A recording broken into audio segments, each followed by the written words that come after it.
ఆయన చేశాడు. అది ఆయనతోనే మీకు కల్పించి మీ పేరేందో చెప్పండి, remember and I definitely introduce.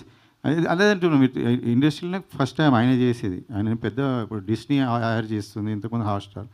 So he's doing something which can be managed and clean it and put it. He stole and మాకు అంతవరకు వచ్చింది ఫైన్గా. సో అది నేను ఉన్నట్టునే పెట్టాను. ఇందులో నేను సుధీర్ గారిది కాకుండా వేరే వాయిస్ పెడితే అది కరెక్టా? So I didn't do that and we are waiting for him. If he comes it's fine, otherwise జనాలకు నేను హానెస్ట్గా చెప్తాను, ఇదే ఉంది ఇది పెట్టాను చూడండి అంతే. దట్స్ ఓకే అండి. ఇంకా ఇంతవరకు స్టెప్ వేసాము, ఇంకో స్టెప్ వేస్తాను. నాకు I like your question but I'm coming out. Nitin Prasanna. Hi. So మీరు one of the actors who are underutilized in the industry అని చెప్పేసి అనుకుంటున్నాను. ఫ్యూచర్ అని నాకు కాన్ఫిడెన్స్ ఉంది. సో అవును, ఈ మూవీలో అయితే I got a very solid role నాకు. యా సో నిన్న డబ్బింగ్లో కూడా I was trying to dub for myself and డబ్బింగ్లో చూసి ఐ వాజ్ షాక్డ్. ఓకే, పర్లేదు నేను బాగానే చేస్తున్నాను అనిపించింది, క్యారెక్టర్ కూడా బాగా వచ్చిందని అనిపించింది. చంద్రశేఖర్ గారు, సో యా, చంద్రశేఖర్ గారు అంటే డైరెక్టర్ గురించి ఎంత టాపిక్స్ ఇవన్నీ జరుగుతున్నప్పటికీ మీరు యాజ్ ఎ ప్రొడ్యూసర్గా ఒక హీరోతో మీ రిలేషన్ ఎలా ఉంది? అంటే ఇప్పుడు సుధీర్ గారి ఫ్యాన్స్ ఆన్లైన్లో సోషల్ మీడియాలో చాలామంది ఉంటారు. సో వాళ్ళు కూడా మొన్న ఒక పోస్ట్ ఏదో కూడా పెట్టినట్టున్నారు, అన్లెస్ అంటిల్ హీరో చెప్పేంత వరకు మనం కూడా ఏం ప్రమోషన్స్ చేయొద్దు అని. అది కరెక్టే అండి. నేను చాలా బాధపడుతున్నాను యాక్చువల్లీ, చాలా బాధ అని I feel for fans. Because ఈ ఫ్యాన్స్ చాలా వాళ్ళకి హీరోనైనా బయటకు వచ్చి చెప్పాలా, నేనైనా బయటకు వచ్చి చెప్పాలా, నాకు చాలా నుంచి ఉంది. బట్ మాకు ఆయనకి ఏం ప్రాబ్లం లేదు, హీరో సుధీర్కి మాకు. ఆయన కూడా ఛాంబర్ వాళ్ళు పిలిస్తే అడిగితే ఈ విషయంలో మేము కొంతమందిని తీసామనే విషయంలో ఆయనని అడిగితే లేదు సార్, చంద్రశేఖర్ గారితో నాకు ఏం ప్రాబ్లం లేదు, ఎక్కువ పెట్టి తీస్తున్నాడు సినిమా. నాకు మరి అట్లీస్ట్ ఆన్లైన్లో ఉన్న ప్రమోట్ చేయాలి కదా, అట్లీస్ట్ రావాలి కదా ఒక ఈవెంట్ కన్నా.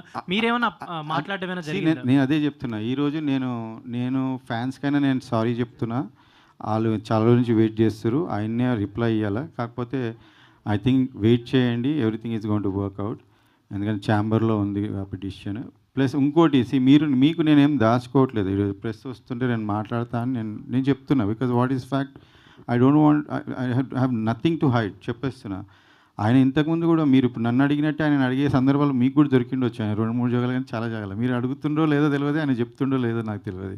బట్ మీరు ఇదే ఆయనను అడిగిన ఉంటే maybe he would have told అనుకుంటున్నా. బట్ ఐ డోంట్ నో, మీరు అలా ఆయనను అడగకుండా నన్ను అడగడం ఇది కరెక్ట్ కాదు. బట్ నేను చెప్తున్నా ధైర్యంగా, నేనేమి I'm not even 1% dishonest in this regard.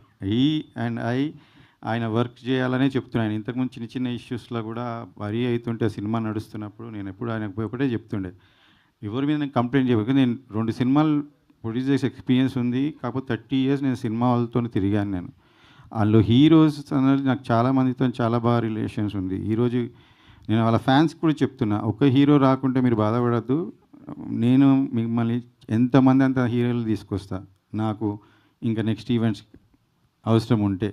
ఎందుకంటే అంత రిలేషన్ ఉంది ఆయనకి. ఈ జస్ట్ ఏమంటారు మనం I forgot the exact content. అదే చెప్తున్నా. అయితే ఆయనతో రిలేషన్ మాకు ఎప్పుడు ఏం ప్రాబ్లం అయినా వరి అవుతున్నా నేను పోయి ఒకటే చెప్పేది నా ఎక్స్పీరియన్స్ హీరోస్తో. ఏం చెప్తున్నా అంటే, ఈ సినిమాలో జరిగేవి అన్నీ జరుగుతుంటే సుధీర్ గారు, మీరు వరి అయ్యి ఎక్కువ ఇది చేయదు. మీరు హీరోలాగా యూ జస్ట్ గో ప్రాసెస్. మీ ఎనర్జీ లాస్ట్ 20-30% అప్పుడే అవసరం పడుతుంది. సో నేను చెప్పాలంటే అంతమంది 10 చెప్పొచ్చు complaint, but don't worry, I'm putting money, that's what my side is that only. మీరు ఇవి చిన్న వీటికి వరీ కాదు. అది వరీ ఎందుకంటే డిలే అవుతుంది, టైంకి పిలిచి షూట్ చేస్తలేరు, మళ్ళీ ఆయన టీవీ సీరియల్స్ ఆపారు కాబట్టి ఈ సినిమా ఇప్పుడు ఫినిష్. ఆయన వరీస్ కూడా నా వరీసే అవి కూడా. కానీ నేను డైరెక్ట్గా చాలా రోజులు కొంతమందిని కాపాడుకుంటూ ఆయనకి వరి కాదు అని చెప్పా. కొన్నిసార్లు డైరెక్ట్గా చెప్పాను సార్, 30% సినిమా అయినప్పుడు, 20% సినిమా అయినప్పుడు, 30%, 40% అప్పుడు చెప్పిన, ఇలా వీళ్ళ వల్ల అవుతుంది అని చెప్పే నేను తర్వాత టీంని మార్చడం జరిగింది. Devabharati garu, so we all know you as Subbu and many characters, చాలా మంచి క్యారెక్టర్స్ చేశారు. అండ్